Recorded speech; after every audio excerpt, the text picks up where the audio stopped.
Bonjour. Bonjour Olivier, comment ça va? Ça va et vous-même? Très bien. Vous êtes l'invité des Rencontres de Cannes 2016. Une fois de plus. Une fois de Ça plus. fait 12 ans que je viens, moi. Un fidèle, parmi les fidèles. Absolument. Avec vous, on va parler de Rodin. Rodin amoureux, c'est le titre de votre livre. Rodin intime, c'est ce que vous nous faites découvrir dans ce livre.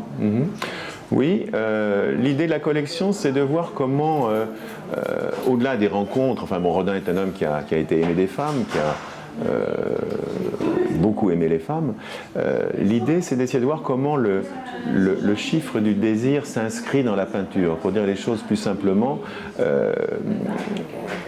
quelle influence l'amour a sur l'art, c'est-à-dire le lien. Alors, bon, dans le cas de Rodin, il y a évidemment la rencontre avec Camille Claudel, qui est un épisode, c'est celui qu'on connaît le mieux, encore que c'est un exemple assez rare de fusion artistique. Enfin, il y a une sorte il y a vraiment toute une période pendant 10 ans où on ne distingue pas tout à fait ce qui est de la main de Camille et ce qui est de la main de Rodin.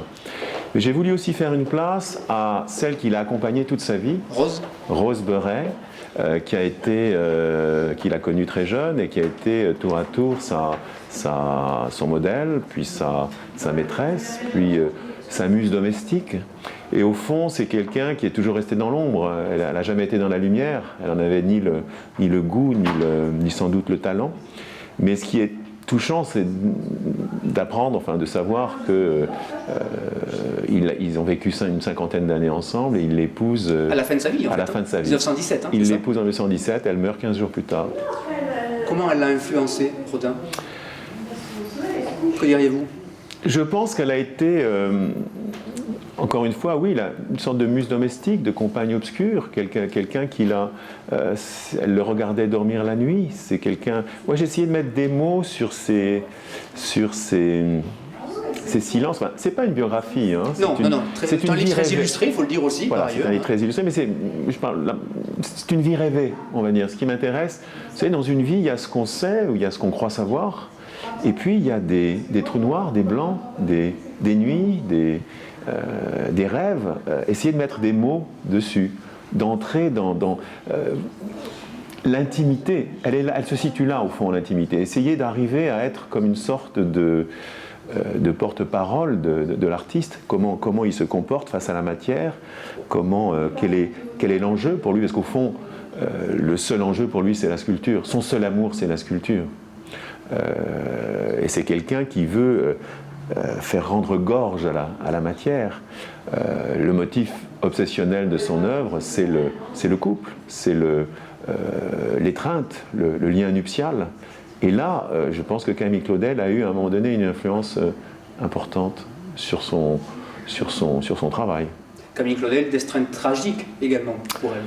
Oui, alors bon, c'est vrai que moi j'aime beaucoup Paul Claudel, mais enfin quand on voit exactement le rôle qu'il a eu, le rôle qu'il a joué par rapport à sa sœur, la mère aussi de Camille et de Paul, enfin c'est vraiment une famille épouvantable, je veux dire. Donc effectivement, ils la font interner, elle va passer 40 ans de sa vie dans un asile en Provence, abandonnée de tous. Elle ne recevra aucune visite pendant 40 ans, elle sera complètement abandonnée. C'est un destin, c'est une vie brisée, un destin obscur.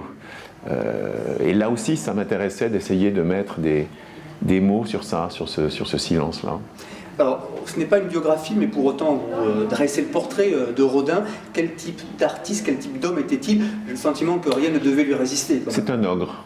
Un ogre, c'est ça. C'est un ogre. Et toutes ces femmes, on peut dire, ce sont moins ces muses ou ces égéries que des proies. Ce sont des proies. Il leur arrache le cœur, et ce cœur, il le fait palpiter sous la pierre ou sous le bronze. Enfin, c'est un prédateur. C'est un adorateur aussi. C'est pas un séducteur, hein, vraiment. Il a eu beaucoup de femmes dans sa vie. Oui. C'est ni un séducteur ni un soupirant. C'est un adorateur. C'est un frôleur, un prédateur. Il a besoin de pétrir. Il pétrit et il pétrifie les corps. La sculpture, c'est... Bon, en même temps, la sculpture, c'est quoi? C'est donner des ailes aux cailloux. c'est mettre des ailes au caillou. Il y a une incroyable, il y a une force chez Rodin, il y a aussi une légèreté, il y a une grâce, il y a quelque chose qui... et c'est quelque chose qui... Bon, c'est le grand sculpteur du 19e siècle. D'ailleurs, vous parliez d'illustration.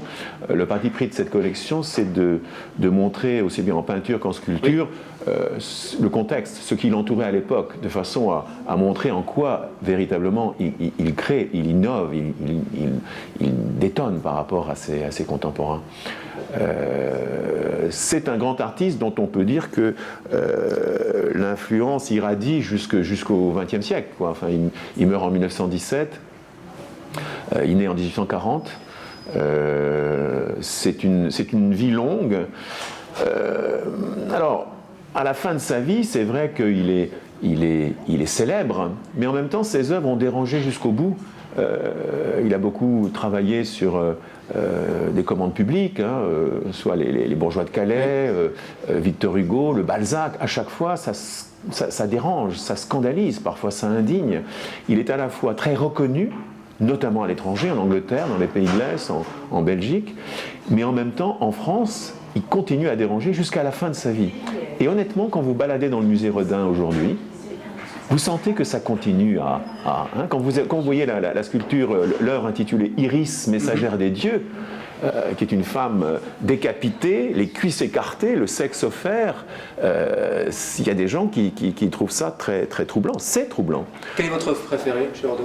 S'il y a une œuvre qui vous touche le Moi, particulièrement? j'ai une vraie tendresse pour la série des Balzac, et puis le baiser, l'étreinte nuptiale, le baiser, dont on ne sait pas si c'est un adieu ou un commencement. Enfin, Une dernière question, pour comprendre l'adulte, il faut parfois explorer, souvent d'ailleurs, l'enfance. Oui, qu'est-ce qu'elle dit l'enfance de Rodin? Pour expliquer peut-être. Oui, l'enfance, c'est la mère des secrets, comme dit Aragon. Alors moi, je ne fais pas du tout des livres cliniques ou psychanalytiques. Ce qui m'intéresse, c'est d'essayer, encore une fois, de mettre des mots sur des silences, sur des choses. Voilà. Je travaille sur des présages, des pressentiments. Une chose qu'on sait, c'est que sa mère ne le touchait pas. De même que la mère de Madame Claudel. Enfin, et Camille et Rodin ont été des enfants qui ont peu été caressés, touchés. Peu d'affection.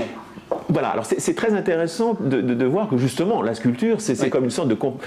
qu'ils aient choisi la sculpture, c'est vraiment aux antipodes de ça. En même temps, c'est un comment dire? Je pense que Rodin, c'est quelqu'un qui a su très tôt qui il était, qui serait le grand Rodin, mais il y a eu une longue maturation. Il est resté longtemps comme ça. D'abord, il a mené pendant au moins une vingtaine d'années une vie très très obscure d'ornemaniste, travaillant à faire de la chantilly sur les murs pour des entrepreneurs. Mais peu à peu, voilà, il y a une sorte de il mûrit comme un fruit, ou comme un vin. Il sait que, et à un moment donné, ça éclate. Merci Frédéric Fernet. Merci Olivier.